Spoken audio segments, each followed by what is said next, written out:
Comrade Indrajit जी हमारे साथ मौजूद है। कॉमरेड साहब, आप बड़ी बारीकी से तमाम मसले को समझते हैं क्योंकि आप इस तरह के संघर्ष में लगातार इन्वॉल्व रहे हैं। क्या लगता है एमएसपी का जो मुद्दा है उसको किस तरीके से सुलझा रही है? जिस तरीके से सरकार लगता है कि सुलझाने के लिए गंभीर है।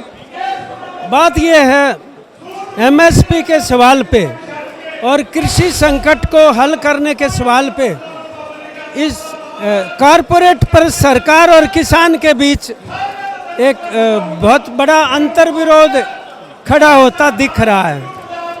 ये एमएसपी तो लाइफलाइन है। आज के दिन एमएसपी जीवन मरण का प्रश्न खड़ा हो गया। आप देखो, सरसों के ऊपर इस सीजन में अकेला हरियाणा के किसान ने 20,000 करोड़ रुपए का घाटा उठाया है क्योंकि एमएसपी पे नहीं खरीदी गई।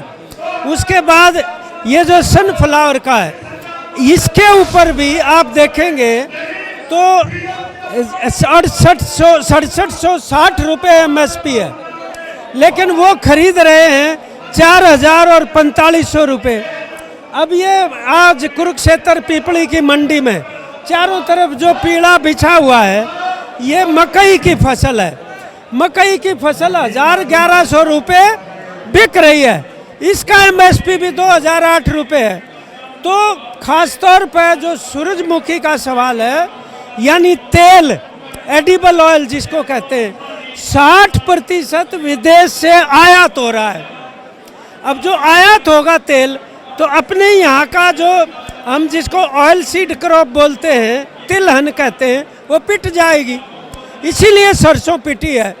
तो ये सवाल केवल मात्र सूरजमुखी का नहीं है, सारी फसलों का।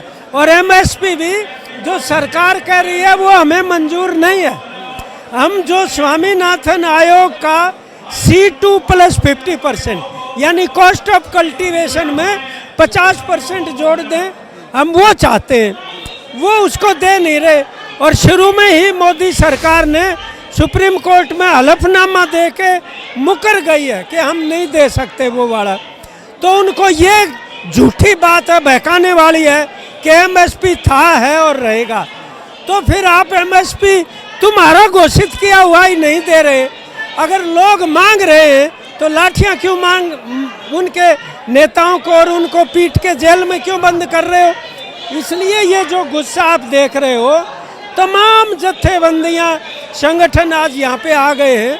तो आने वाले समय में एमएसपी का सवाल बहुत अहम सवाल बन गया है और इसके ऊपर अभी बहुत जल्दी बड़ी लड़ाई देश में एमएसपी के सवाल के ऊपर ही होएगी। साहब, क्योंकि आपने बताया कि तमाम चीजें उनके पीछे किस तरीके से एमएसपी को रोकने का एक काम किया जा रहा है, लगता है कि नीति तो है मगर नियत नहीं है।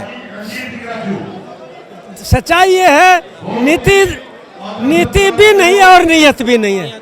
मतलब जो जितना घोषित है उतनी भी नियत नहीं है, ये आपकी बात सही है। लेकिन नीति जो है प्रो कारपोरेट है। और जितना ये नुकसान, मैं आपको बता रहा हूँ, परसों 3 दिन पहले इस सीजन की एमएसपी घोषित हुई है। अगर हम धान की देखें, जीरी, उसके ऊपर एक सीजन में हमने कल बैठ के हिसाब लगाया था, 31,000 करोड़ रुपए का घाटा है हरियाणा के किसान को। और सारी फसलों का आप लगाओगे, ये तो अरबों लाखों में चला जाएगा। तो मैं ये कह रहा हूँ आपसे एक साधारण सी बात कि वो जो एमएसपी पे नहीं खरीद रहे, उससे फायदा किसको हो रहा है? मतलब कौन इतना बड़ा प्रॉफिट ले रहा है? ये कॉरपोरेट सेक्टर को जा रहा है। अब देखो, अडानी का धान है, अडानी के चावल लिखा हुआ है फॉर्चून। अडानी का सरसों के तेल पे 200 रुपये से ज़्यादा है प्रति लीटर। ये हिसाब आज लगाना जरूरी हो गया है। किसान आज कर्जे में अपने कारण से नहीं है, इस लूट की वजह से है। तो हम इसीलिए कहते हैं कर्जा माफ़ी नहीं, कर्जा मुक्ति चाहिए, क्योंकि जितना कर्जा है उससे कई गुना ज़्यादा किसान से सरकार लूट चुकी है। ये बड़ा सवाल है, तो देश भर में फैलेगा निश्चित तौर पर। मतलब ये है कि जो नीतियां बन रही हैं वो कॉर्पोरेट सेक्टर को देखकर बन रही है, किसान को देखकर नहीं। ये कारपोरेट सांप्रदायिक सरकार है। ये कारपोरेट को लूट भी करवा रही है और लूट रही है किसान को भी, उपभोक्ता को भी। केवल किसान नहीं लूट रहा, कंज्यूमर भी लूट रहा है। इसलिए मैं ये कहना चाहता हूँ कि ये एंटी कारपोरेट पॉलिसी चाहिए, तो प्रो पीपल जनपक्षीय नीति की जरूरत है। नीति परिवर्तन का सवाल अब इसके साथ जुड़ा हुआ है, और क्योंकि चुनाव भी आएगा तो हम सारे विपक्षी दलों से भी कहते हैं वो बताएं इसके ऊपर क्या कहना चाहते हैं। क्या आप नीति बदलने को तैयार हो? और नीति बदलेंगे तो क्या आप कॉरपोरेट को लाभ बंद करेंगे कि नहीं करेंगे? यहाँ आके फोकस होनी निश्चित है ये बात।